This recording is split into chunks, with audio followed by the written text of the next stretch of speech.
Hello class 6, this is Ruchi and welcome back to this channel। बच्चे आज इस video में हम देखेंगे अपना हिंदी बुक का चैप्टर नंबर 12 जो कि है हिंद महासागर में छोटा सा हिंदुस्तान। हिंद महासागर में छोटा सा हिंदुस्तान। हिंद महासागर मतलब वहाँ पे एक मॉरिशस द्वीप करके है, ठीक है। वहाँ पे एक छोटा सा हिंदुस्तान है। मैम छोटा सा हिंदुस्तान कैसे?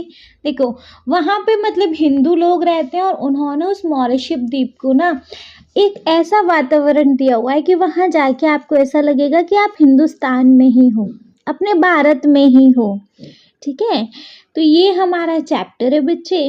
लास्ट वीडियो में हमने इस चैप्टर का एक्सप्लेनेशन को बहुत अच्छे से पढ़ लिया था कि इस चैप्टर में क्या है क्या नहीं है, ठीक है। अब क्योंकि इस चैप्टर का एक्सप्लेनेशन कंप्लीट हो गया है तो बारी आ जाती है इस चैप्टर की एक्सरसाइज की, है ना। एक्सरसाइज में देखेंगे बच्चे हम इस चैप्टर की, इस वीडियो में इस चैप्टर की एक्सरसाइज देखेंगे। लेकिन एक्सरसाइज को स्टार्ट करने से पहले एज यूजुअल एक बार इस चैप्टर का शॉर्ट समराइजेशन देख लें, है ना। चैप्टर के शॉर्ट समराइजेशन देख लेंगे तो हमें जो भी कुछ एक्सरसाइज करने में कोई प्रॉब्लम आएगी नहीं, क्योंकि पूरा चैप्टर हमें with in a few minute freshen up हो जाएगा, है ना। चलिए तो चैप्टर को की एक्सरसाइज को स्टार्ट करने से पहले देख लेंगे हम इस चैप्टर का शॉर्ट सा समराइजेशन। देखिए बच्चे चैप्टर का शॉर्ट समराइजेशन हम स्टार्ट करेंगे चैप्टर के नेम के साथ ही, जो कि है हिंद महासागर में छोटा सा हिंदुस्तान, है ना। हिंद महासागर में मतलब जो मॉरिशस द्वीप है उसको ही बच्चे हिंदुओं ने छोटा सा हिंदुस्तान बना दिया है ना। यहाँ पर लेखक अपनी ही मतलब यात्रा की स्टोरी को वर्णन कर रहे हैं, देख लेंगे तो। यात्रा पर मैं दिल्ली से 15 जुलाई को, बम्बई से 16 जुलाई को और नैरोबी से 17 जुलाई को मॉरिशस के लिए रवाना हुआ। इधर से जाते समय नैरोबी की दुनिया में मुझे एक रात और 2 दिन ठहरने का मौका मिल गया। अतएव मन में यह लोभ जग गया कि मॉरिशस के भारतीयों और अफ्रीकियों से मिलने के पूर्व हमें अफ्रीका के शेरों से मुलाकात कर लेनी चाहिए। जहाज दूसरे दिन शाम को मिलने वाला था। अतएव हम जिस दिन नैरोबी पहुंचे उस दिन नेशनल पार्क को घूमने निकल गए। नेक्स्ट पैराग्राफ है, नैरोबी का नेशनल पार्क चिड़ियाघर नहीं है, शहर से बाहर बहुत बड़ा जंगल है जिसमें घास अधिक, पेड़ बहुत कम है, लेकिन जंगल में सर्वत्र अच्छी सड़कें बिछी हुई हैं और पर्यटकों की गाड़ियां उन पर दौड़ती ही रहती हैं। हमारी गाड़ी को भी काफ़ी देर तक दौड़ना पड़ा मगर सिंह कहीं भी दिखाई नहीं पड़े। एक जगह सड़क पर 2 मोटरें खड़ी थीं, उन पर तरह तरह के बंदर और लंगूर चढ़े हुए थे। पर्यटक लोग इन बंदरों को कभी कभी फल या बिस्किट खाने को दे देते हैं। अतएव मोटर के रुकते ही बंदर उसे घेर लेते हैं। बड़ी दूरी तय करने के बाद या यूं कहिए कि 10-20 मील भीतर हर सड़क छान लेने के बाद हम उस जगह जा पहुँचे जहाँ सिंह उस दिन आराम कर रहे थे।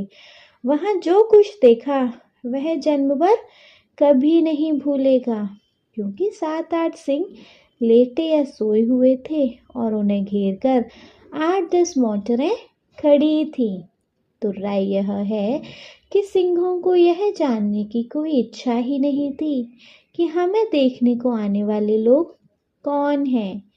मोटरों और शीशे चढ़ाकर उन्हें भीतर बैठे लोगों की ओर सिंहों ने कभी कोई भी दृष्टिपात नहीं किया, मानो हम तुच्छाति तुच्छ हों और उनकी नज़र में आने के योग्य बिल्कुल नहीं हों। हम लोग वहाँ आधा घंटे ठहरे। इस बीच एक सिंह ने उठकर झमाई ली, दूसरे ने देह को ताना मगर हमारी ओर किसी भी सिंह ने नज़र नहीं उठाई। हम लोग पेड़ पौधे और खरपात से भी बदतर समझे गए। नेक्स्ट, इतने में कोई मील भर की दूरी पर हिरणों का एक झुंड दिखाई पड़ा, जिनके बीच एक जिराफ बिल्कुल बेवकूफ की तरह खड़ा था। अब दो जवान सिंह उठे और दो और चल दिए। एक तो थोड़ा सा आगे बढ़कर एक जगह बैठ गया, दूसरा घास के बीच छुपता हुआ मोर्चे पर आगे बढ़ने लगा। हिरणों के झुंड ने ताड़ लिया कि उन पर सिंहों की नजर पड़ रही है। अतएव वे चरना भूलकर चौकन्ना हो उठे। फिर ऐसा हुआ कि झुंड से छूटकर कुछ हिरण एक तरफ को भाग निकले, मगर बाकी जहां के तहां ठिठके खड़े रहे। बाकी हिरण ठिठके हुए इसलिए खड़े थे कि सिंह उन्हें देख रहे थे और सहज प्रवृत्ति हिरणों को यह समझा रही थी कि खतरा किसी भी तरफ भागने में हो सकता है। शिकार सिंह सूर्यास्त के बाद किया करते हैं और शिकार वे झुंड का नहीं करते, बल्कि उस जानवर का करते हैं जो भागते हुए झुंड से पिछड़ जाता है। अब यह बात समझ में आई कि हिरण भागने को निरापद नहीं समझकर एक गोल में क्यों खड़े थे। नेक्स्ट है, मुझे ऐसा महसूस हो रहा था कि मेरा रक्तचाप बढ़ रहा है। अतएव मैंने तय कर लिया कि अब घर लौटना चाहिए। नेक्स्ट, नौराबी से मॉरिशस तक हम BOAC के जहाज में उड़े। जहाज नौराबी से 4 बजे शाम को उड़ा और 5 घंटों की निरंतर उड़ान के बाद जब वह मॉरिशस पहुंचा, तब वहां रात के लगभग 10 बज रहे थे। रात थी, अंधेरा था, पानी बरस रहा था, मगर तब भी हमारे स्वागत में बहुत लोग खड़े थे।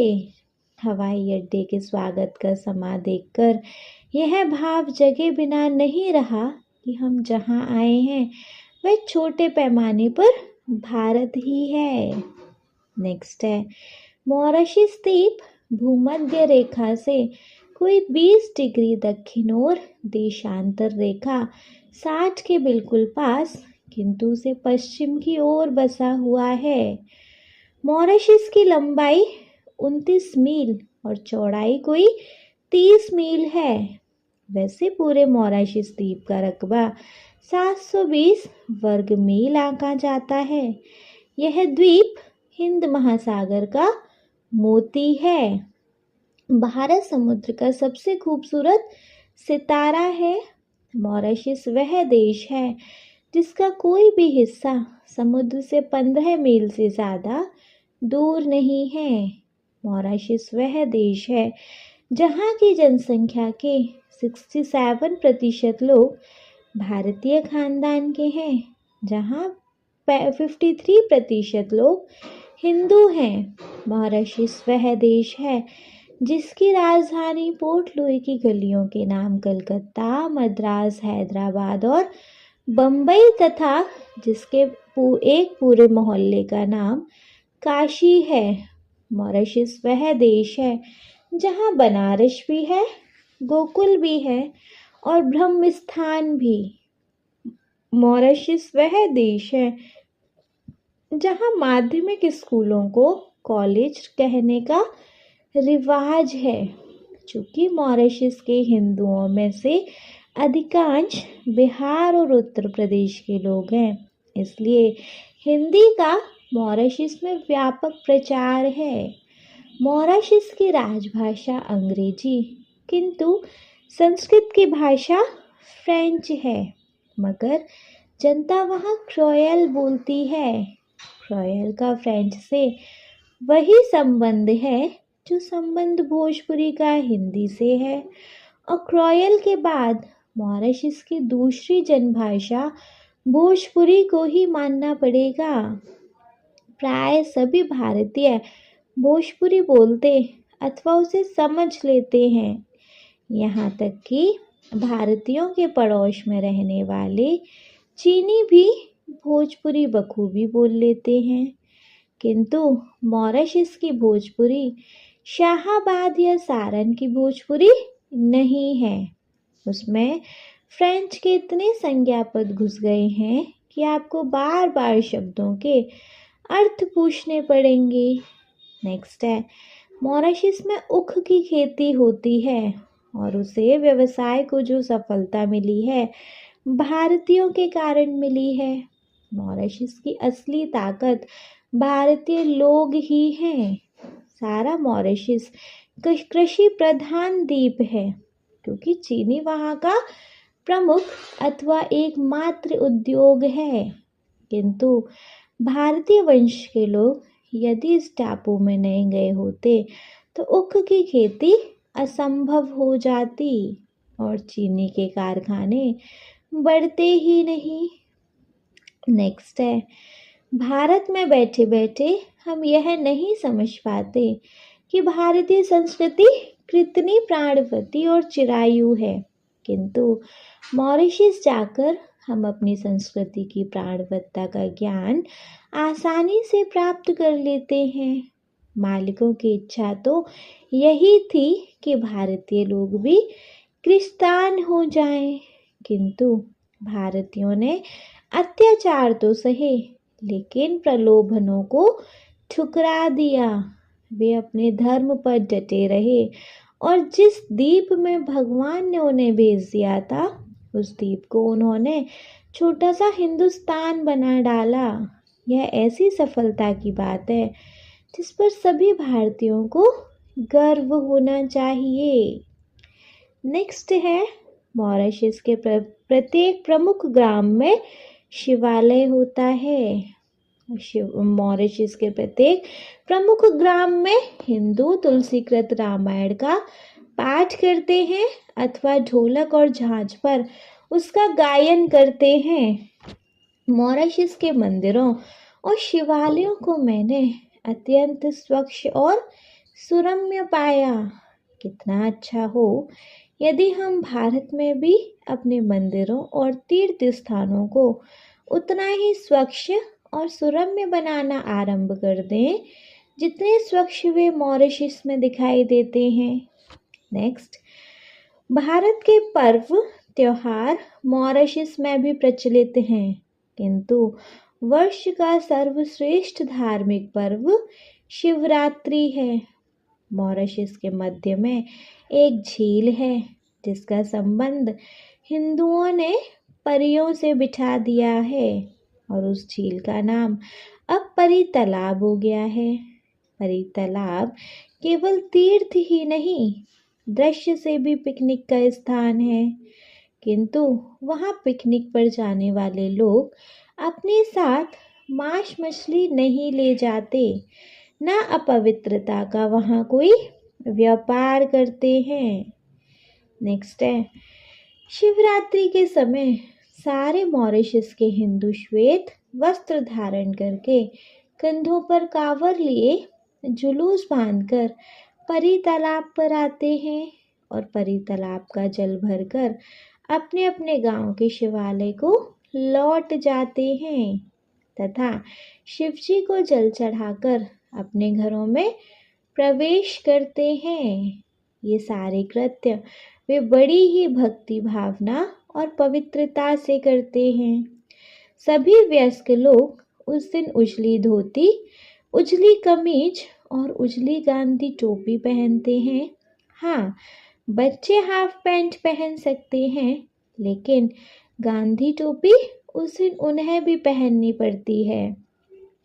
परी तालाब पर लगने वाला यह मेला मॉरिशस के प्रमुख आकर्षणों में से एक है और उसे देखने को अन्य धर्मों के लोग भी काफ़ी संख्या में आते हैं। ठीक है जी, तो बच्चे ये था हमारे इस चैप्टर का शॉर्ट समराइजेशन। अब क्योंकि चैप्टर का शॉर्ट समराइजेशन कंप्लीट हो गया है तो बारी आ जाती है इस चैप्टर की एक्सरसाइज की, है ना। देखो, एक्सरसाइज में बच्चे सबसे पहले वी हैव पार्ट से। पार्ट से के अंदर देखेंगे क्या है। आइए हम इस पार्ट को थोड़ा और निकटता से समझ लेते हैं। आगे आगे दी गई गतिविधियां इस कार्य में आपकी सहायता करेंगी। आइए इन गतिविधियों को पूरा करते हैं। ठीक है, तो जिसके अंदर बच्चे सबसे पहला टॉपिक भी है मेरी समझ से। मेरी समझ से के अंदर क्या है, देखो क वाला है मेरी समझ से में। क वाला क्वेश्चन देखेंगे, नीचे दिए गए प्रश्नों का सटीक उत्तर कौन सा है, उसके सामने तारा बनाइए। नीचे दिए गए प्रश्नों का सटीक उत्तर कौन सा है, उसके सामने तारा बनाइए। देखो नीचे हमें यहाँ 2 क्वेश्चन दिए गए हैं। अब उन क्वेश्चन का जो भी सही आंसर होगा आपको उसके सामने जी स्टार बनाना है ना। देखो जैसे फर्स्ट है, हिरन समूह में क्यों खड़े थे। हिरन समूह में क्यों खड़े थे।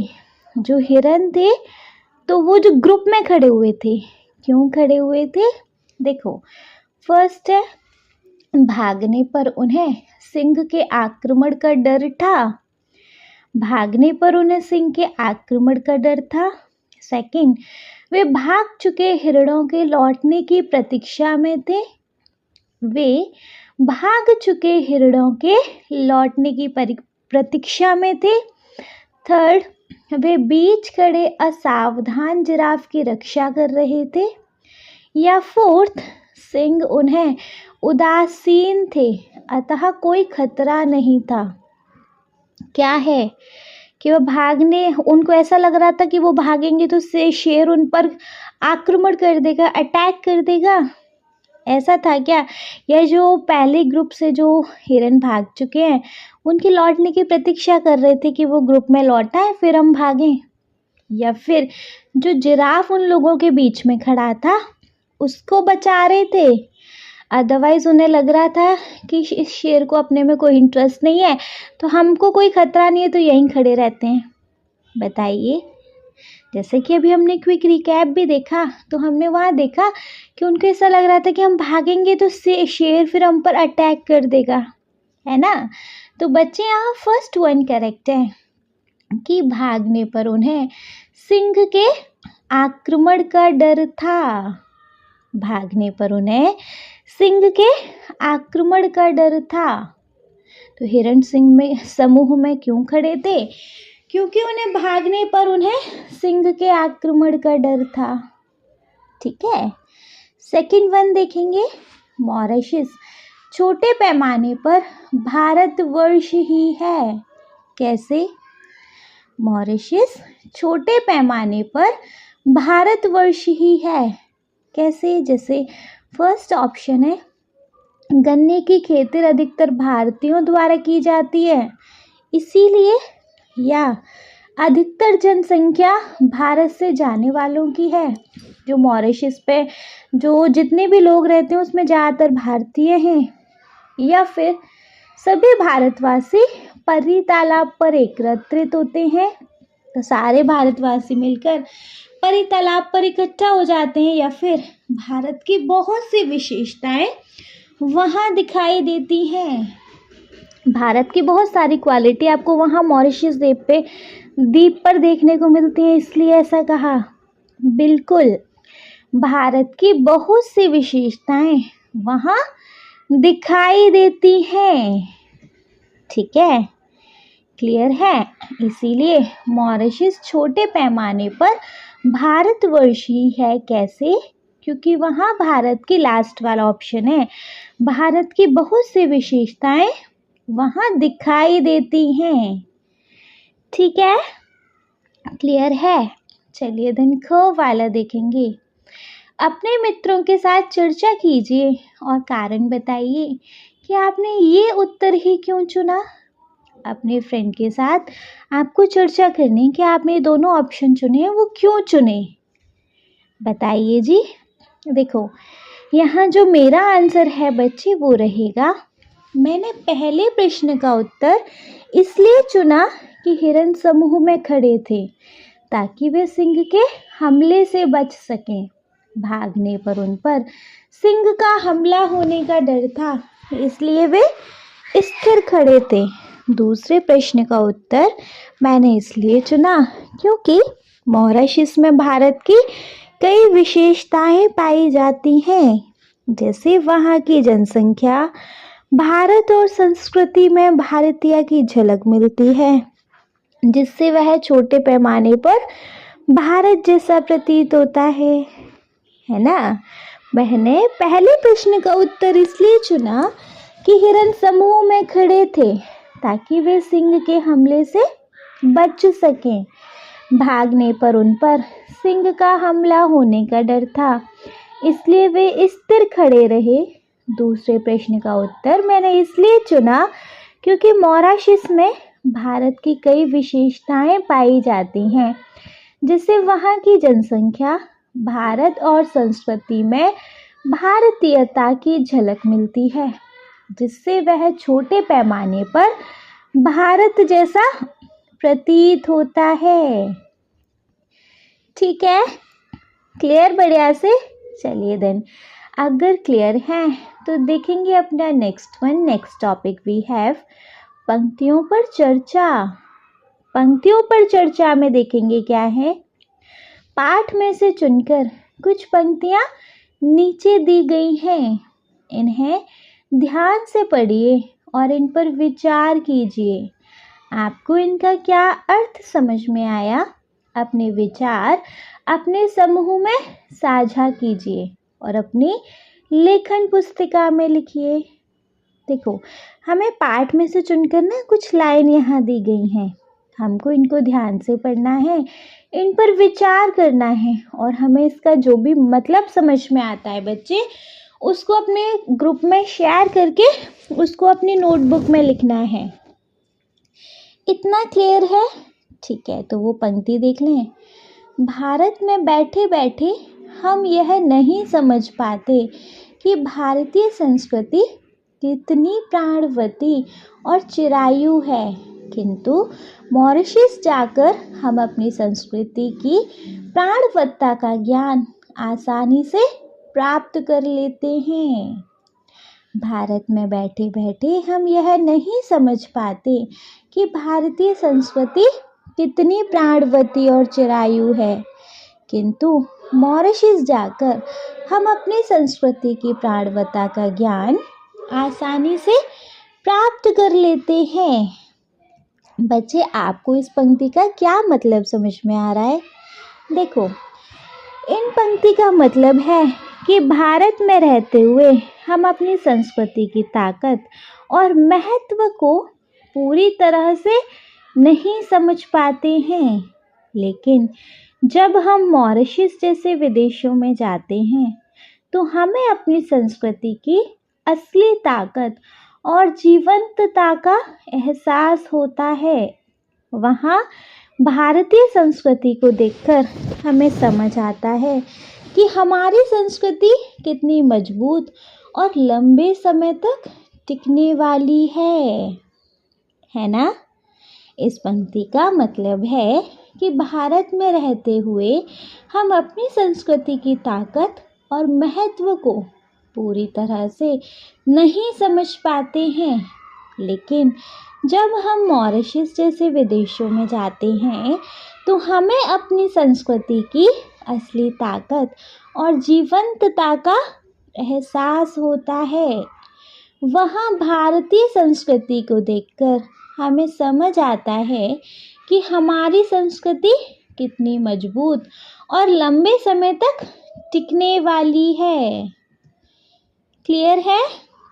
बढ़िया से क्लियर है बच्चे। चलिए, अगर बढ़िया से क्लियर है तो देखेंगे अपना नेक्स्ट टॉपिक, जो कि है सोच विचार के लिए। नेक्स्ट टॉपिक है हमारा बच्चे सोच विचार के लिए, जिसमें देखो, इस यात्रा वृत्तांत को एक बार फिर से पढ़िए और निम्नलिखित के बारे में पता लगाकर अपनी लेखन पुस्तिका में लिखिए। इस यात्रा वृतांत को एक बार फिर से पढ़िए और निम्नलिखित के बारे में पता लगाकर अपनी लेखन पुस्तिका में लिखिए। देखो, हमें इस यात्रा वृतांत को एक बार फिर से पढ़ना है, इस पूरी यात्रा को, और फिर इससे रिलेटेड जो भी कुछ क्वेश्चन या कुछ हमें नीचे दिए गए हैं ना, उनको अपनी नोटबुक में लिखनी है। लेखन पुस्तिका मतलब नोटबुक, ठीक है। देखेंगे तो पहला है हमारा क वाला, नैरोबी का नेशनल पार्क चिड़ियाघर नहीं है। नैरोबी का नेशनल पार्क चिड़ियाघर नहीं है। नेशनल पार्क और चिड़ियाघर में क्या अंतर है? नेशनल पार्क और चिड़ियाघर में क्या अंतर है बच्चे? देखो, नेशनल पार्क वो है जंगल जैसा, एक बहुत बड़ा जंगल होता है नेशनल पार्क, है ना, जो शहर से बाहर होता है, जिसमें घास ज़्यादा पेड़ कम होते हैं। यहाँ सड़कें अच्छी होती हैं तो पर्यटक गाड़ी वगैरह चला सकते हैं। और नेशनल पार्क में शेर हिरण आराम से फ्री होके घूमते हैं। क्या चिड़ियाघर में ऐसा है कि आराम से जहाँ मन आ रहा है वहाँ घूम सकते हैं? नहीं, चिड़ियाघर में पशु पक्षी शेर हिरण वगैरह रहते हैं और एक लिमिटेड एरिया में रहते हैं, है ना। उनके लिए कुछ निर्धारित स्थान निवास बना दिए जाते हैं, जो कि उनका एक सीमित दायरा होता है। और नेशनल पार्क मतलब एक बहुत बड़ा जंगल, है ना, जहाँ पे शेर हिरण वगैरह आराम से घूमते हैं, जहाँ मन मर्जी आए उस जंगल में आराम से घूमते हैं, है ना। तो यहाँ हमारा आंसर रहेगा नैरोबी का नेशनल पार्क चिड़ियाघर नहीं है। नेशनल पार्क और चिड़ियाघर में अंतर, नेशनल पार्क एक बहुत बड़ा जंगल होता है जो शहर से बाहर होता है। इसमें घास अधिक होती है लेकिन पेड़ कम होते हैं। यहाँ सड़कें होती हैं जहाँ पर्यटक गाड़ी चला सकते हैं। नेशनल पार्क में शेर और हिरण स्वतंत्र रूप से घूमते हैं और चिड़ियाघर में पशु पक्षी तथा शेर हिरण अन्य जानवर एक सीमित क्षेत्र में ही रहते हैं, जिसके लिए कुछ निर्धारित स्थान निवास के लिए बना दिए जाते हैं, जो कि एक सीमित दायरा होता है ना। नैरोबी का नेशनल पार्क चिड़ियाघर नहीं है। नेशनल पार्क और चिड़ियाघर में अंतर, नेशनल पार्क एक बहुत बड़ा जंगल होता है जो शहर से बाहर होता है। इसमें घास अधिक होती है लेकिन पेड़ कम होते हैं। यहाँ अच्छी सड़कें होती हैं जहाँ पर्यटक गाड़ी चला सकते हैं। नेशनल पार्क में शेर और हिरण स्वतंत्र रूप से घूमते हैं। चिड़ियाघर में पशु पक्षी तथा शेर हिरण अन्य जानवर एक सीमित क्षेत्र में ही रहते हैं, जिसके लिए कुछ निर्धारित स्थान निवास के लिए बना दिए जाते हैं, जो कि एक सीमित दायरा होता है। ठीक है, क्लियर है? चलिए, क्लियर है बच्चे। तो ख वाला देखेंगे अपना। ख वाला क्वेश्चन है, हम लोग पेड़ पौधे और खरपात से भी बदतर समझे गए। हम लोग पेड़ पौधे और खरपात से भी बदतर समझे गए। वे कौन थे जिन्होंने लेखक और अन्य लोगों को पेड़ पौधे और खरपात से भी बदतर समझ लिया था? वे कौन थे जी जिन्होंने लेखक और अन्य लोगों को पेड़ पौधे और खरपात से भी बदतर समझ लिया था? और उन्होंने ऐसे क्यों समझ लिया था वो भी बताना है। पहली बात तो किन्होंने समझा था लेखक और अन्य लोगों को पेड़ पौधे और खरपात से भी बदतर? शेरों ने। क्योंकि ऐसे क्यों समझ लिया था? क्योंकि उनको ये जानने में इच्छा ही नहीं थी कि उनको देखने आने वाले लोग कौन हैं। शेरों ने एक बार भी उन पर दृष्टि नहीं घुमाई, कौन आए हैं क्या, मतलब उनकी नज़र में आने योग्य नहीं समझ रहे थे शेर, है ना। एक शेर ने उठ कर झमाई ले ली तो दूसरे ने देह को तान लिया, लेकिन अपनी नज़र नहीं उठाई। तब उन्होंने कहा था लेखक ने कि तो उन लोगों ने तो हमें पेड़ पौधे और खरपात से भी बदतर समझ लिया, है ना। तो यहाँ आंसर लिखेंगे।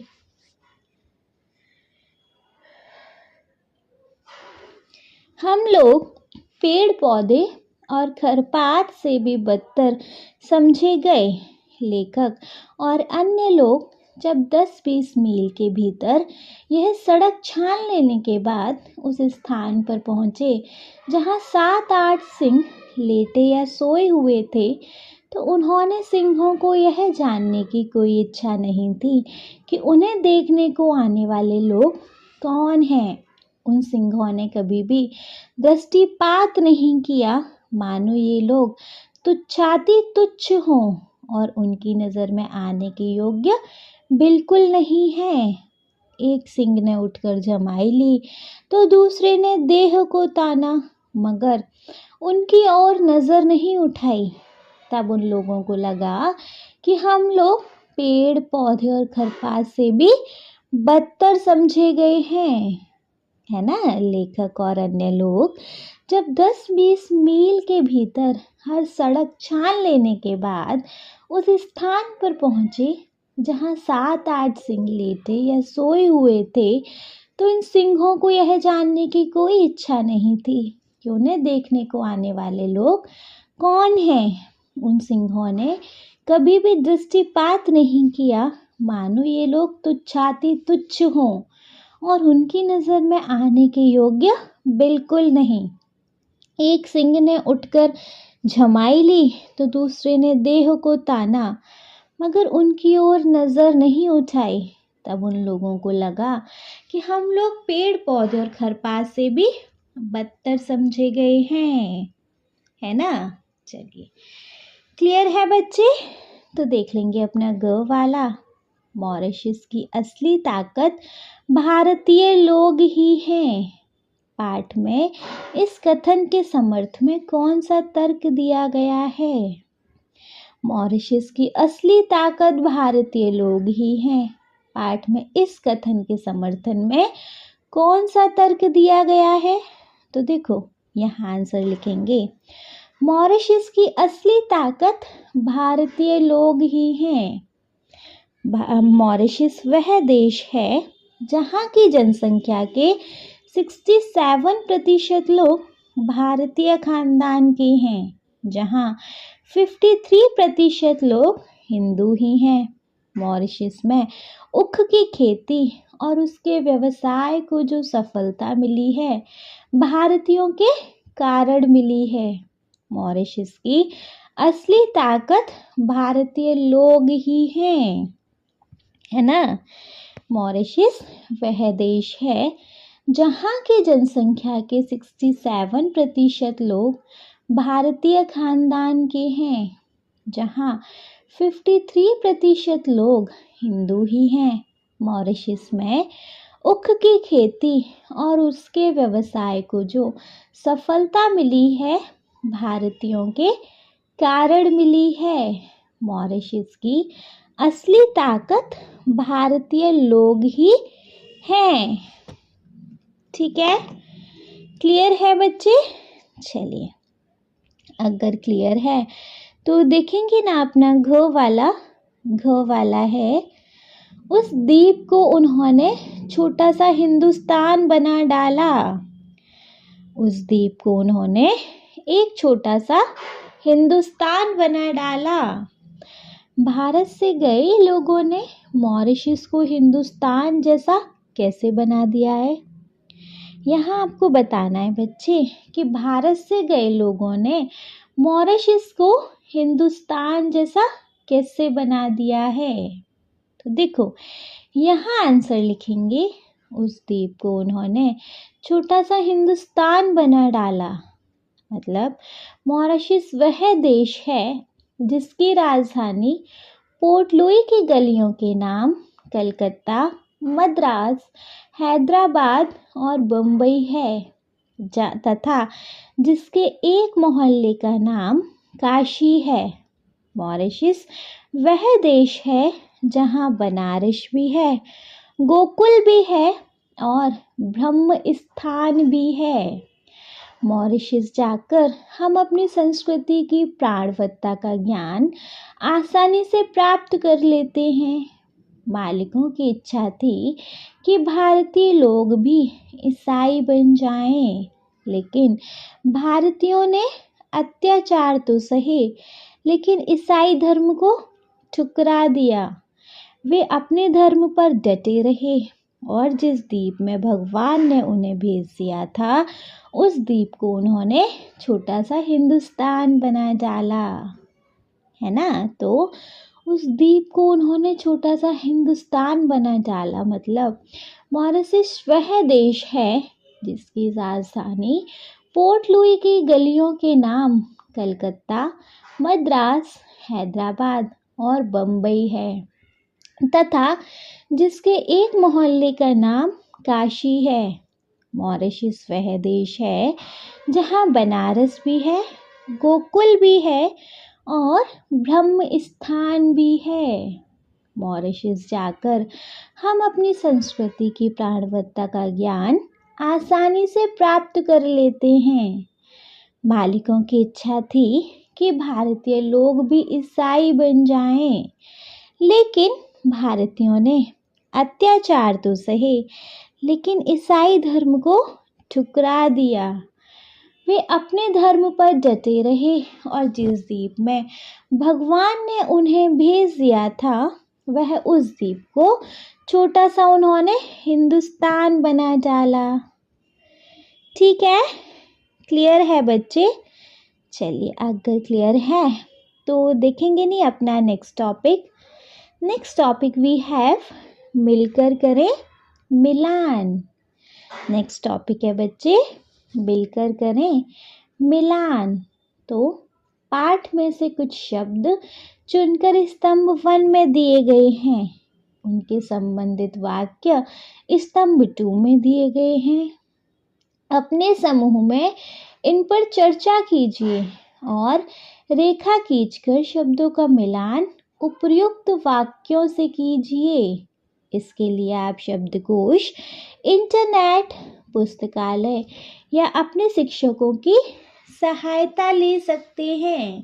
देखो, पाठ में से चुनकर कुछ लाइन स्तंभ 1 में दी हैं, है ना, और उनसे रिलेटेड वाक्य, कुछ लाइन नहीं कुछ शब्द हैं, और उनसे रिलेटेड वाक्य स्तंभ 2 में दिए हैं। अपने फ्रेंड के साथ चर्चा करनी है और रेखा खींचकर भाई शब्दों का उपयुक्त वाक्यों से मिलान करना है। इसके लिए अगर आपको चाहिए तो आप वोकैबुलरी, इंटरनेट, लाइब्रेरी या अपने फ्रेंड की, टीचर की सहायता ले सकते हैं। ठीक है, क्लियर है बच्चे? बढ़िया से। चलिए, अगर बढ़िया से क्लियर है तो देख लेंगे अपने स्तंभ 1 और स्तंभ 2 में क्या क्या शब्द और वाक्य हैं। देखिए बच्चे, स्तंभ 1 में सबसे पहले है अफ्रीका। अफ्रीका, इसका बच्चे स्तंभ 2 से हम मैच कर सकते हैं, मतलब मैं आपको डायरेक्ट यहाँ बताऊंगी, है ना। अफ्रीका, तो इसको हम मैच करेंगे थर्ड 1 के साथ कि यह एशिया के बाद दुनिया का सबसे बड़ा महाद्वीप है। अफ्रीका, यह एशिया के बाद दुनिया का सबसे बड़ा महाद्वीप है। तो फर्स्ट को मैच करेंगे स्तंभ 2 के थर्ड 1 के साथ। ठीक है, क्लियर है? चलिए नेक्स्ट देखेंगे। नेक्स्ट है हमारे पास नैरोबी। नैरोबी, नैरोबी, नैरोबी क्या है? अफ्रीका महाद्वीप का एक देश जो कि केन्या की राजधानी है ना। तो बच्चे इसको हम मैच करेंगे फर्स्ट 1 के साथ कि यह अफ्रीका महाद्वीप के एक देश केन्या की राजधानी है। यह अफ्रीका महाद्वीप के एक देश केन्या की राजधानी है। ठीक है, सेकंड को मैच करेंगे फर्स्ट 1 के साथ। चलिए नेक्स्ट देखेंगे थर्ड 1 क्या है। थर्ड है हमारे पास रक्तचाप। थर्ड है बच्चे हमारे पास रक्तचाप। तो जी रक्तचाप मतलब यह रक्त वहन मतलब नसों से बहते हुए रक्त द्वारा उनकी दीवार पर डाले गए दबाव का नाम है ब्लड फ्लो, है ना। तो इसको हम मैच करेंगे जी फोर्थ वन के साथ, रक्तचाप, इसको मैच करेंगे फोर्थ वन के साथ। यह रक्त वाहिनियों अर्थात नसों में बहते रक्त द्वारा उनकी दीवार पर डाले गए दबाव का नाम है। यह है रक्त वाहिनियों अर्थात नसों में बहते रक्त द्वारा उनकी दीवारों पर डाले गए दबाव का नाम है। ठीक है, थर्ड यहाँ मैच हो रहा है फोर्थ वन के साथ। चलिए नेक्स्ट है फोर्थ वन जो कि है BOAC। BOAC में बच्चे क्या है, देखिए BOAC को हम मैच करेंगे यहाँ पे सिक्स्थ वन के साथ।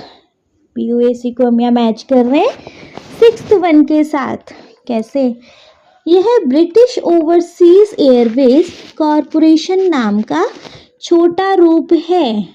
यह एक पुरानी विदेशी विमान कंपनी थी। यह ब्रिटिश ओवरसीज एयरवेज कॉरपोरेशन नाम का छोटा रूप है। यह एक बहुत पुरानी विदेशी विमान की कंपनी थी। ठीक है, क्लियर है, बढ़िया से क्लियर है बच्चे। चलिए फिफ्थ वन देख लेंगे। देखो फिफ्थ वन है हमारे पास फिफ्थ वन है बच्चे हमारे पास भूमध्य रेखा। भूमध्य रेखा जिसको हम मैच करेंगे सेवंथ वन के साथ। इसमें है यह पृथ्वी के चारों ओर एक काल्पनिक वृत्त है जो पृथ्वी को दो भागों में बांटता है, उत्तरी भाग और दक्षिणी भाग। यह पृथ्वी के चारों ओर एक काल्पनिक वृत्त है जो पृथ्वी को दो भागों में बांटता है, उत्तरी भाग और दक्षिणी भाग। ठीक है, फिफ्थ वन को हम मैच कर रहे हैं यहाँ सेवंथ वन के साथ। ठीक है, क्लियर है। चलिए सिक्स्थ वन देखेंगे। सिक्स्थ वन वी हैव देशांतर रेखा।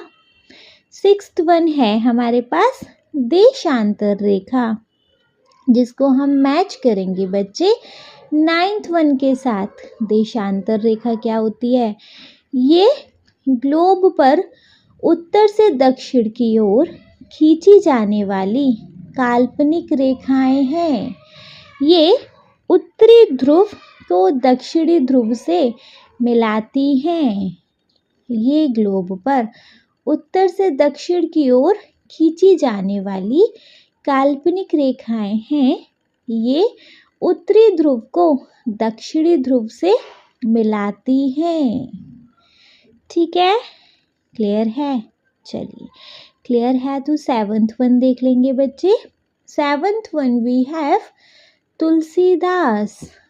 सेवंथ वन है तुलसीदास।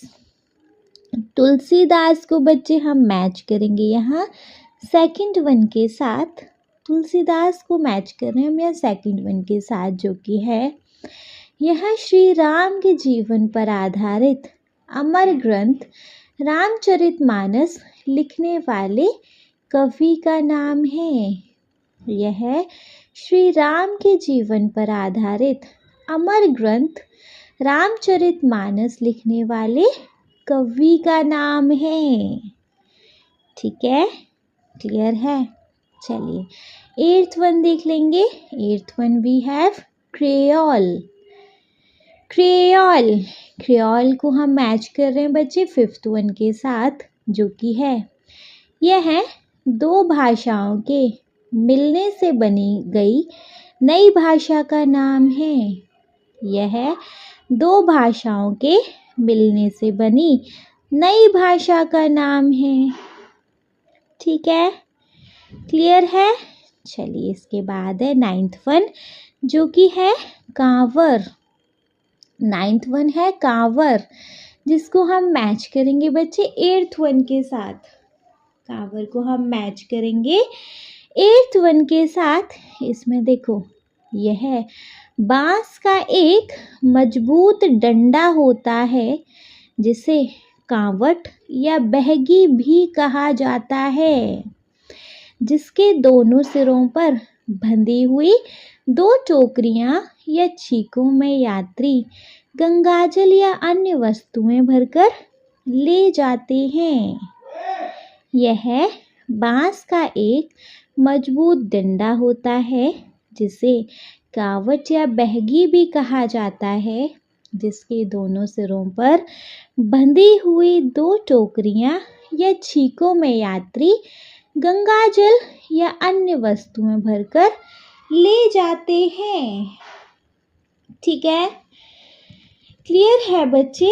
चलिए, अगर क्लियर है तो इनको वंस एक बार रीड कर लिया जाए, है ना। जैसे देखो, फर्स्ट है अफ्रीका, जिसको हम मैच करेंगे 3rd वन के साथ। यह एशिया के बाद दुनिया का सबसे बड़ा महाद्वीप है। ठीक है, नेक्स्ट है नैरोबी। नैरोबी को मैच करेंगे 1st वन के साथ, जिसमें यह अफ्रीका महाद्वीप के एक देश केन्या की राजधानी है। ठीक, नेक्स्ट है रक्तचाप, जिसको हम मैच करेंगे 4th वन के साथ। यह रक्त वाहिनियों अर्थात नसों में बहते हुए रक्त द्वारा उनकी दीवारों पर डाले गए दबाव का नाम है। ठीक है, 4th वन है BOAC, इसको मैच करेंगे 6th वन के साथ। यह ब्रिटिश ओवरसीज एयरवेज कॉरपोरेशन नाम का छोटा रूप है। यह एक बहुत पुरानी विदेशी विमान कंपनी थी। ठीक है, आफ्टर देन बच्चे 5th वन है, जिसको हम मैच करेंगे, मतलब 5th वन है भूमध्य रेखा, जिसको मैच करेंगे 7th वन के साथ।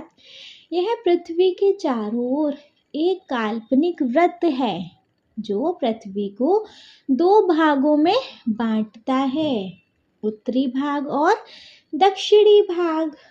ठीक है, उसके बाद बच्चे 6th वन है देशांतर रेखा, इसको मैच करेंगे 9th वन के साथ, जो कि है ये ग्लोब पर उत्तर से दक्षिण की ओर खींची जाने वाली काल्पनिक रेखाएं हैं।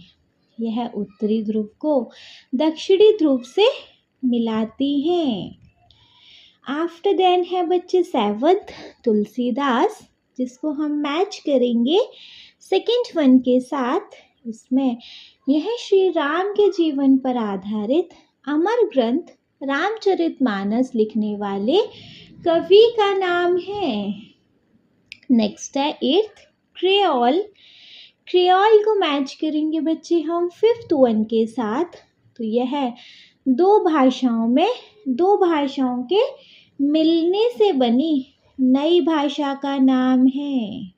ठीक है, आफ्टर देन है बच्चे 9th वन कावर, जिसको हम मैच करेंगे 8th वन के साथ।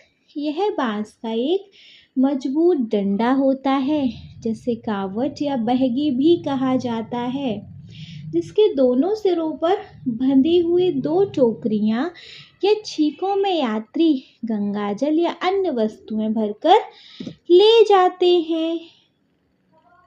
ठीक है, क्लियर है? बढ़िया से क्लियर है बच्चे। चलिए, अगर बढ़िया से क्लियर है तो नेक्स्ट टॉपिक देखेंगे हम अपना यात्रा वृत्तांत की रचना। यात्रा वृत्तांत की रचना में क्या है? इतने में कोई मील भर की दूरी पर हिरणों का एक झुंड दिखाई पड़ा। अब 2 जवान सिंह उठे, 2 और को चल दिए। एक तो थोड़ा सा आगे बढ़कर एक जगह बैठ गया, लेकिन दूसरा घास के पीछे छुपता हुआ मोर्चे पर आगे बढ़ने लगा। इन वाक्यों को पढ़कर ऐसा लगता है मानो हम लेखक की आंखों से स्वयं वह दृश्य देख रहे हैं। मानो हम स्वयं भी उस स्थान की यात्रा कर रहे हैं जहाँ का वर्णन लेखक ने किया है। यह इस यात्रा वृतांत की एक महत्वपूर्ण विशेषता है। यदि आप इस यात्रा वृतांत को थोड़ा और ध्यान से पढ़ेंगे तो आपको भी बहुत सी विशेषताएं पता चलेंगी, है ना। इस पाठ को एक बार फिर से पढ़िए और इसकी रचना पर ध्यान दीजिए। आपको जो विशेष बातें दिखाई दें उन्हें आपस में साझा कीजिए और लिख लीजिए। जैसे लेखक ने बताया कि वह एक स्थान से दूसरे स्थान तक कैसे और कब पहुंचा। देखो, इस पाठ को एक बार फिर से पढ़िए और इसकी रचना पर ध्यान दीजिए। तो आपको जो भी विशेष बातें दिखाई दे उनको आपस में डिस्कस करके लिख लो, है ना। जैसे वो एक स्थान से दूसरे स्थान पर कैसे पहुंचाता, इस तरीके से, है ना। तो यहाँ देखेंगे, देखो, इस पाठ की कुछ प्रमुख रचनात्मक विशेषताएं इस प्रकार हैं। इस पाठ की कुछ प्रमुख रचनात्मक विशेषताएं इस प्रकार हैं। क्या क्या रचनात्मक विशेषताएं भाई बताइए इस पाठ की रचनात्मक विशेषताएं। जैसे देखो, क वाला है लेखक की सिंहों से मुलाकात का वर्णन। लेखक की सिंहों से मुलाकात का वर्णन। ख है लेखक द्वारा सिंहों और हिरणों के झुंड की गतिविधियों का वर्णन। लेखक द्वारा सिंहों और हिरणों की झुंड की गतिविधियों का वर्णन। ग है लेखक के द्वारा मॉरिशस की भौगोलिक स्थिति का वर्णन। लेखक के द्वारा मॉरिशस की भौगोलिक स्थिति का वर्णन। घ है लेखक के द्वारा शिवरात्रि का वर्णन। लेखक के द्वारा शिवरात्रि का वर्णन, है ना। तो इस पाठ की कुछ प्रमुख रचनात्मक विशेषताएं इस प्रकार हैं। फर्स्ट, लेखक की सिंहों से मुलाकात का वर्णन। सेकंड, लेखक द्वारा सिंहों और हिरणों के झुंड की गतिविधियों का वर्णन। थर्ड, लेखक के द्वारा मॉरिशस की भौगोलिक स्थिति का वर्णन। और घ, लेखक के द्वारा शिवरात्रि का वर्णन। ठीक है, क्लियर? बढ़िया से, बहुत बढ़िया से क्लियर है नी, पता चलेगा कितना बढ़िया से क्लियर है। चलिए, अगर बढ़िया से क्लियर है बच्चे तो देख लेंगे अपना नेक्स्ट टॉपिक, जो कि है अनुमान या कल्पना से। अनुमान या कल्पना से कुछ अनुमान लगाइए, गैस करो, कुछ कल्पना करो, इमेजिनेशन करो। ठीक है, अपने समूह में मिलकर चर्चा करो। यहाँ पर अपने समूह में मिलकर चर्चा करनी है। जैसे क वाला है मॉरिशस वह देश है जहाँ बनारस भी है, गोकुल भी है और ब्रह्म स्थान भी। मॉरिशस में लोगों ने गली मोहल्ले के नाम इस तरह के क्यों रखे होंगे? मॉरिशस वह देश है जहाँ बनारस भी है, गोकुल भी है और ब्रह्म स्थान भी। मॉरिशस में लोगों ने गली मोहल्ले के नाम इस तरीके के क्यों रखे होंगे? बताइए बच्चे, ऐसे नाम क्यों रखे गए होंगे? देखो, ऐसे नाम इसलिए रखे होंगे क्योंकि वहाँ पे रहने वाले लोग भारतीय मूल के लोग हैं, अपनी सांस्कृतिक जड़ों से जुड़े रहना चाहते हैं, है ना। तो यहाँ आंसर लिखेंगे। मॉरिशस में लोगों ने गली मोहल्ले के नाम जैसे बनारस, गोकुल और ब्रह्म स्थान इसलिए रखे होंगे क्योंकि मॉरिशस में रहने वाले भारतीय मूल के लोग अपनी सांस्कृतिक जड़ों से जुड़े रहना चाहते थे। इन नामों के माध्यम से उन्होंने अपनी भारतीय पहचान और धार्मिक आस्था को बनाए रखा है, जिससे वे अपने मूल देश की यादों और परंपराओं को संजोए रखते हैं, है ना। मॉरिशस में लोगों ने गली मोहल्ले के नाम जैसे बनारस, गोकुल और ब्रह्म स्थान इसलिए रखे होंगे क्योंकि मॉरिशस में रहने वाले भारतीय मूल के लोग अपनी सांस्कृतिक जड़ों से जुड़े रहना चाहते थे। इन नामों के माध्यम से उन्होंने अपनी भारतीय पहचान और धार्मिक आस्था को बनाए रखा है, जिससे वे अपने मूल देश की यादों और परंपराओं को संजोए रखते हैं। ठीक है, क्लियर है। चलिए दिन ख वाला देखेंगे। ख वाला क्वेश्चन वी हैव, कोई 7-8 सिंह लेटे या सोए हुए, उन्हें घेर कर 8-10 मोटरें खड़ी थी। कोई 7-8 सिंह लेटे या सोए हुए, उन्हें घेर कर 8-10 मोटरें खड़ी थीं। आपने पढ़ा कि केन्या क्या राष्ट्रीय पार्क पर्यटकों से भरा रहता था। पर्यटक जंगली जानवरों को घेरे रहते थे। क्या उसका इन पशुओं पर कोई प्रभाव पड़ता होगा? अपने उत्तर के कारण में भी बताइए, है ना। हिंट दिए, राष्ट्रीय पार्क के बंदरों सिंहों का व्यवहार भी बदल गया है, लाइक ऐसे, है ना। तो यहाँ आंसर क्या होगा? पर्यटकों द्वारा जंगली जानवरों को घेरे रहने का उन पशुओं पर प्रभाव पड़ता है। जानवरों का स्वभाव व्यवहार बदल सकता है, जैसे कि बंदर और सिंह मानव उपस्थिति के कारण अधिक आक्रामक या उदासीन हो सकते हैं। लगातार मानव संपर्क से उनकी प्राकृतिक प्रवृत्तियां कमजोर हो सकती हैं और वे अपनी प्राकृतिक जीवन शैली से दूर हो सकते हैं, है ना। पर्यटकों द्वारा जंगली जानवरों को घेरे रहने का उन पशुओं पर प्रभाव पड़ता है। जानवरों का स्वाभाविक व्यवहार बदल सकता है, जैसे कि बंदर और सिंह मानव उपस्थिति के कारण अधिक आक्रामक या उदासीन हो सकते हैं। लगातार मानव संपर्क से उनकी प्राकृतिक प्रवृत्तियां कमजोर हो सकती हैं और वे अपनी प्राकृतिक जीवन शैली से दूर हो सकते हैं। ठीक है, क्लियर है। चलिए दिन गो वाला देखेंगे। गो वाला है, हिरणों का एक ऐसा झुंड दिखाई पड़ा जिनके बीच एक जिराफ बिल्कुल बेवकूफ की तरह खड़ा था। हिरणों का एक ऐसा झुंड दिखाई पड़ा जिनके बीच एक जिराफ बिल्कुल बेवकूफ की तरह खड़ा था। सिंहों के आसपास होने के बाद भी जिराफ क्यों खड़ा रहा होगा? बताइए, सिंहों के आसपास होने के बाद भी वह जिराफ क्यों खड़ा रहा होगा? तो यहाँ आंसर लिखेंगे, जिराफ सिंहों के आसपास होने के बावजूद खड़ा रहा होगा क्योंकि जिराफ को अपनी ऊंचाई और ताकत पर भरोसा होता है। वह शायद समझ रहा था कि इन सिंहों का हमला उस पर नहीं बल्कि हिरणों पर होगा। इसके अलावा जिराफ का बड़ा आकार और लंबी गर्दन उसे अधिक सुरक्षित महसूस करा सकती है ना।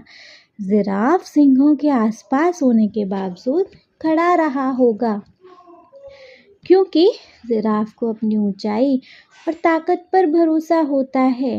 वह शायद समझ रहा था कि सिंहों का हमला उस पर नहीं बल्कि हिरणों पर होगा। इसके अलावा जिराफ का बड़ा आकार और लंबी गर्दन उसे अधिक सुरक्षित महसूस करा सकती है। ठीक है, क्लियर है। चलिए अगर क्लियर है तो देखेंगे बच्चे अपना घ वाला क्वेश्चन वी हैव, मॉरिशस के मध्य में एक झील है जिसका संबंध हिंदुओं के परियों से बिठा दिया है और उस झील का नाम अब तालाब परी हो गया है। उस झील का नाम परी तालाब क्यों पड़ा होगा? बताइए। मॉरिशस के मध्य में एक झील है जिसका संबंध हिंदुओं ने परियों से बिठा दिया है। उस झील का नाम अब परी तालाब हो गया है। तो उस झील का नाम परी तालाब क्यों पड़ा होगा बच्चे? देखो, यहाँ आंसर है, उस झील का नाम परी तालाब इसलिए पड़ा होगा क्योंकि वहाँ के लोगों ने अपनी धार्मिक और सांस्कृतिक मान्यताओं के अनुसार उसे परियों से जोड़ दिया होगा। यह नामकरण उनकी आस्था और मान्यताओं का प्रतीक हो सकता है, जिससे उस स्थान को एक पवित्र और विशेष दर्जा मिला, है ना। उस झील का नाम परी तालाब इसलिए पड़ा होगा क्योंकि वहाँ के लोग ने अपनी धार्मिक और सांस्कृतिक मान्यताओं के अनुसार उसे परियों से जोड़ दिया होगा। यह नामकरण उनकी आस्था और मान्यताओं का प्रतीक हो सकता है, जिससे उस स्थान को एक पवित्र और विशेष दर्जा मिला। ठीक है, क्लियर है? चलिए दिन ड वाला देखेंगे। आपको यह जानकर आश्चर्य होगा कि लगभग 50 साल पहले परी तालाब का नाम बदलकर गंगा तालाब कर दिया है। मॉरिशस के लोगों ने यह नाम क्यों रखा होगा? आपको यह जानकर आश्चर्य होगा कि लगभग 50 साल पहले परी तालाब का नाम बदलकर गंगा तालाब कर दिया है। मॉरिशस के लोगों ने यह नाम क्यों रखा होगा? ऐसा क्यों किया होगा बच्चे? देखो, यहाँ पर आंसर लिखेंगे। लगभग 50 साल पहले परी तालाब का नाम बदलकर गंगा तालाब इसलिए किया होगा क्योंकि मॉरिशस के हिंदू लोग गंगा नदी को बहुत पवित्र मानते हैं। गंगा तालाब नाम रखने से वे उस तालाब को गंगा की पवित्रता और धार्मिक महत्व से जोड़ पाएं, जिससे उनकी धार्मिक आस्था को और भी गहराई मिली, है ना। लगभग 50 साल पहले परी तालाब का नाम बदलकर गंगा तालाब इसलिए किया होगा क्योंकि मॉरिशस के हिंदू लोग गंगा नदी को बहुत पवित्र मानते हैं। गंगा तालाब रखने से वे उस तालाब को गंगा की तरह पवित्रता और धार्मिक महत्व से जोड़ पाएं, जिससे उनकी धार्मिक आस्था को और भी गहराई मिली। ठीक है, क्लियर है? बढ़िया से क्लियर है बच्चे। चलिए, अगर बढ़िया से क्लियर है तो देखेंगे नहीं अपना नेक्स्ट टॉपिक। बच्चे, हमारा नेक्स्ट टॉपिक है शब्दों की बात। नेक्स्ट टॉपिक है हमारा शब्दों की बात। तो नीचे शब्दों से जुड़ी कुछ गतिविधियाँ दी गई हैं। इन्हें करने के लिए आप शब्दकोश, पुस्तकालय, अपने शिक्षकों और साथियों की सहायता भी ले सकते हैं। नीचे शब्दों से जुड़ी कुछ गतिविधियाँ दी गई हैं। इन्हें करने के लिए आप शब्दकोश, पुस्तकालय और अपने शिक्षकों की सहायता भी ले सकते हैं। नीचे कुछ गतिविधियाँ एक्टिविटी, उनको करने के लिए भैया आपको वोकैबुलरी, पुस्तकालय मतलब लाइब्रेरी, टीचर किसी की भी हेल्प ले सकते हैं। ठीक है, देखेंगे तो नीचे है बच्चे संज्ञा के स्थान पर, जिसमें क है। हिरणों ने ताड़ लिया कि उन पर सिंहों की नजर पड़ी है, अतएव वे चरना भूलकर चौकन्ने हो उठे। यहाँ अंडरलाइन वर्ड है उन और वे। इन पंक्तियों में रेखांकित शब्दों पर ध्यान दीजिए। इन वाक्यों में ये शब्द किनके लिए उपयोग किए गए हैं? ये शब्द हिरणों के लिए उपयोग में लाए गए हैं। आप जानते ही हैं कि हिरण यहाँ एक संज्ञा शब्द है। जो शब्द संज्ञा शब्दों के स्थान पर उपयोग में लाए जाते हैं उन्हें सर्वनाम कहते हैं। ठीक है, अब नीचे दिए गए वाक्यों में सर्वनाम शब्द को पहचानिए, उनके नीचे रेखा कीजिए। यहाँ पे सर्वनाम शब्द जो भी है ना, उनके नीचे बच्चे आपको अंडरलाइन भी करनी है। ठीक है, तो देखेंगे यहाँ क्या है। हाँ, बच्चे हाफ पैंट पहन सकते हैं, लेकिन गांधी टोपी उस दिन उन्हें भी पहननी पड़ती है। हाँ, बच्चे हाफ पैंट पहन सकते हैं, लेकिन गांधी टोपी उस दिन उन्हें भी पहननी पड़ती है। तो यहाँ सर्वनाम क्या है जी? उन्हें। यहाँ पर सर्वनाम क्या है? उन्हें। ठीक है, क्लियर है।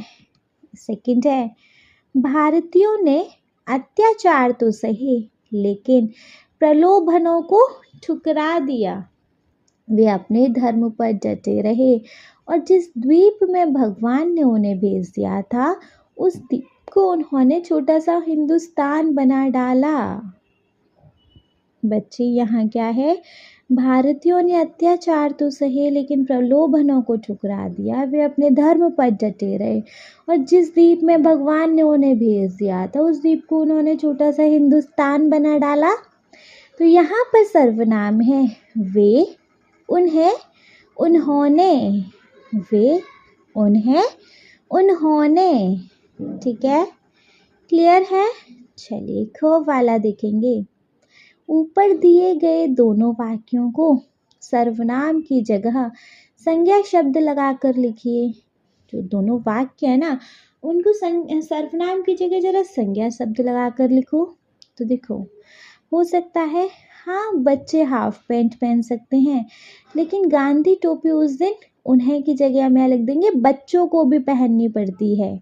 बच्चे तो संज्ञा है ना, तो हाँ, बच्चे हाफ पैंट पहन सकते हैं, लेकिन गांधी टोपी उस दिन बच्चों को भी पहननी पड़ती है।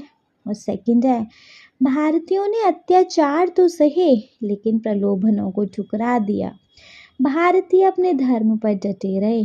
जिस द्वीप में भगवान ने भारतीयों को भेज दिया था, उस द्वीप को भारतीयों ने छोटा सा हिंदुस्तान बना डाला। है ना? ठीक है, क्लियर है। चलिए, अगर क्लियर है तो नेक्स्ट वन देखेंगे। नेक्स्ट वन क्या है? पहचान पाठ के आधार पर। जिसमें है, आपने इस यात्रा वृतांत में 3 देशों के नाम पढ़े हैं, भारत, केन्या और मॉरिशस। पुस्तकालय या कक्षा में उपलब्ध मानचित्र पर भारत को तो आप सरलता से पहचान ही लेंगे। पाठ में दी गई जानकारी के आधार पर बाकी दोनों देशों के नाम पहचानिए। दोनों देश कौन कौन से?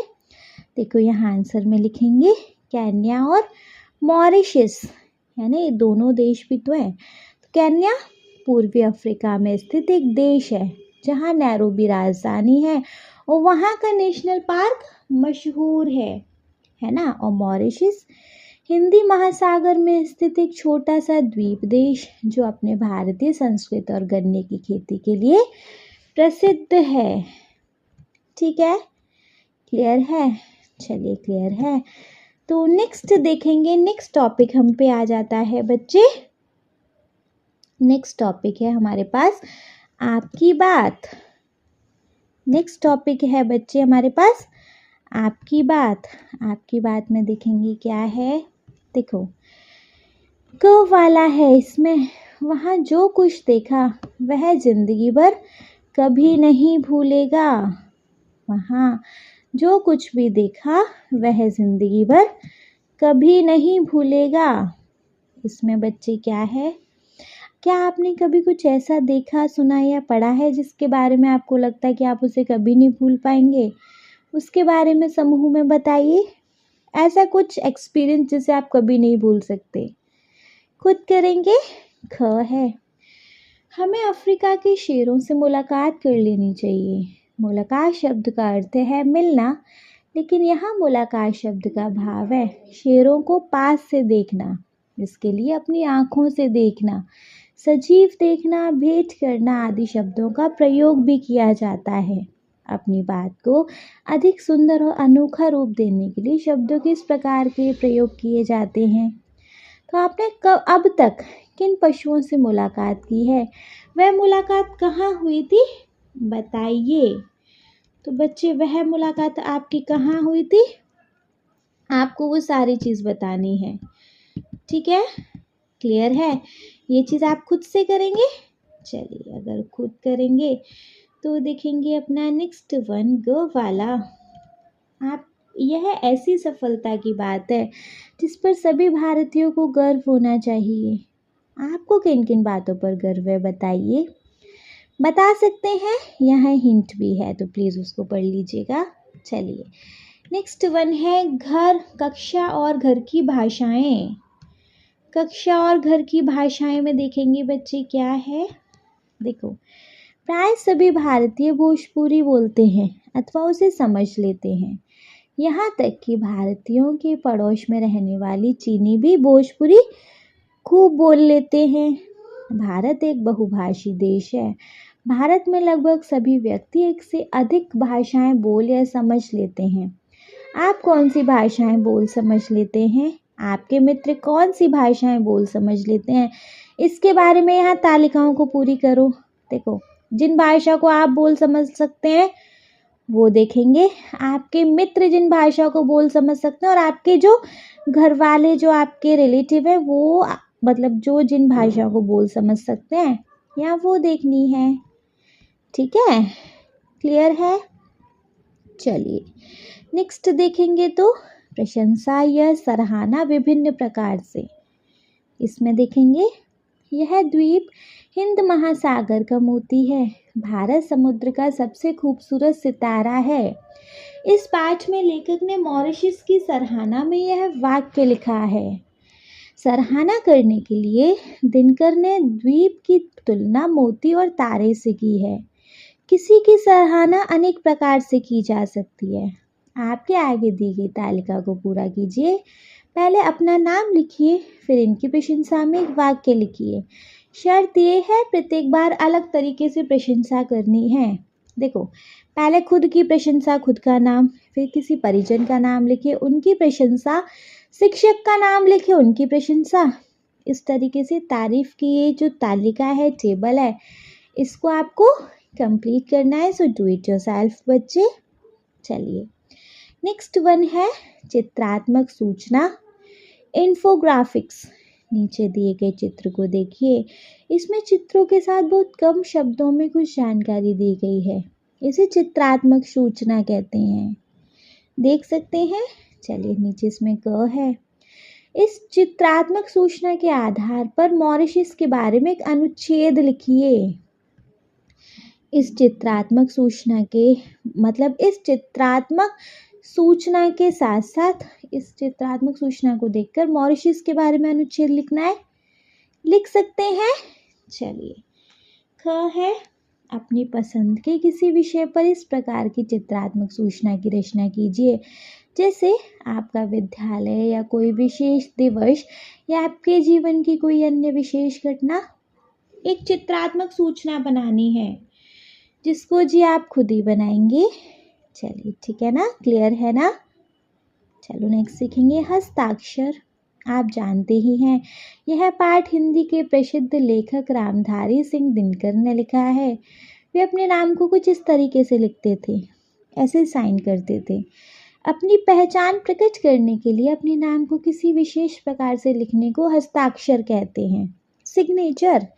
हस्ताक्षर का प्रयोग व्यक्ति को जीवन भर अनेक कार्यों के लिए करना होता है। आपके विद्यालय में भी हस्ताक्षर करवाए जाते होंगे। आप प्रार्थना पत्र के अंत में भी अपने हस्ताक्षर करते होंगे। हो सकता है आपने अपने हस्ताक्षर निर्धारित ना किए हों, फाइनल ना किए हों। यदि नहीं भी किए हैं तो कोई बात नहीं, आप चाहें तो आज भी अपने हस्ताक्षर को निर्धारित कर सकते हैं। नीचे दिए गए स्थान पर अपने हस्ताक्षर 5 बार कीजिए। ध्यान रहे आपके हस्ताक्षर एक जैसे हों, अलग अलग ना हो। प्रैक्टिस करनी है इस बॉक्स में अपने हस्ताक्षर की। कर लेंगे जनाब। चलिए नेक्स्ट टॉपिक देखेंगे। So next topic we have पत्र। पत्र में देखेंगे, यहाँ दिनकर का लिखा एक पत्र दिया जा रहा है, इसे पढ़ो और प्रश्नों के अनेक उत्तरों को लिखो। पत्र पढ़कर नीचे दिए गए प्रश्नों के उत्तर अपने समूह में मिलकर खोजिए। पत्र है, नई दिल्ली 8/7/67 डेट है ये। मान्यवर चतुर्वेदी जी, आपका कृपा पत्र मिला। मेरा स्वास्थ्य इधर बहुत गिर गया है और संयम के बावजूद तेजी से सुधर नहीं रहा है। मेरा चित्त अभी भी दबा हुआ है। ऐसी अवस्था में मैंने 2 सप्ताह के लिए मॉरिशस जाना स्वीकार कर लिया है। 15 जुलाई को प्रस्थान करना है। लौटना शायद 5 अगस्त तक हो। आपके आशीर्वाद की कामना करता हूँ। आपका दिनकर सफदरजंग लेन, नई दिल्ली। ठीक है। अब इसके बिहाफ पर ना हमारे पास कुछ क्वेश्चंस हैं। जैसे यह पत्र किसने लिखा है? तो बच्चे यह पत्र लिखा है रामधारी सिंह दिनकर ने। पत्र रामधारी सिंह दिनकर ने लिखा है। पत्र किसे लिखा गया है? तो पत्र चतुर्वेदी जी को लिखा गया है। पत्र किस तिथि को लिखा गया है? तो पत्र, बच्चे सारे पत्र को पढ़ के पता चल रहे हैं ना। तो पत्र 8767 को लिखा गया है। पत्र किस स्थान से लिखा गया है? तो पत्र सफदरजंग लेन, नई दिल्ली से लिखा गया है। पत्र पाने वाले के नाम से पहले किस शब्द का प्रयोग किया गया है? यहाँ लिखेंगे पत्र पाने वाले के नाम से पहले मान्यवर शब्द का प्रयोग किया गया है। पत्र लेखन ने अपने नाम से पहले अपने लिए क्या शब्द लिखा है? तो पत्र लेखन ने अपने नाम से पहले अपने लिए आपका शब्द लिखा है। ठीक है, क्लियर है? चलिए नेक्स्ट देखेंगे, उलझन सुलझाओ टॉपिक है। जहाज 9 से 4 बजे शाम को उड़ा और 5 घंटों की निरंतर उड़ान के बाद जब वह मॉरिशस पहुंचा तब वह रात के लगभग 10 बज रहे थे। जहाज 9 से शाम 4 बजे उड़ा तो 5 घंटों की उड़ान के बाद रात 9 बजे मॉरिशस पहुंचना चाहिए था, लेकिन वहां पहुंचा तो 10 बज रहे थे। क्यों? आप इसका कारण पता लगाने के लिए अपने शिक्षक या इंटरनेट की सहायता ले सकते हैं, खुद करेंगे। नीचे 2 घड़ियों के चित्र दिए गए हैं। एक घड़ी भारत के समय को दिखा रही है, दूसरी घड़ी दिखा रही है कि उस समय मॉरिशस में कितने घंटे और मिनट हुए हैं। इन घड़ियों के अनुसार नीचे लिखे गए प्रश्नों के उत्तर दीजिए। भारत में क्या समय हुआ है बच्चे? देखें तो भारत की घड़ी में 5:20 हुए हैं। ठीक है, चलो मॉरिशस में क्या समय हुआ है? तो मॉरिशस की घड़ी में 3:50 हुए हैं। नेक्स्ट, मॉरिशस और भारत के समय में कितने घंटे और मिनट का अंतर है? तो मॉरिशस और भारत के समय में 1 घंटा 30 मिनट का अंतर है।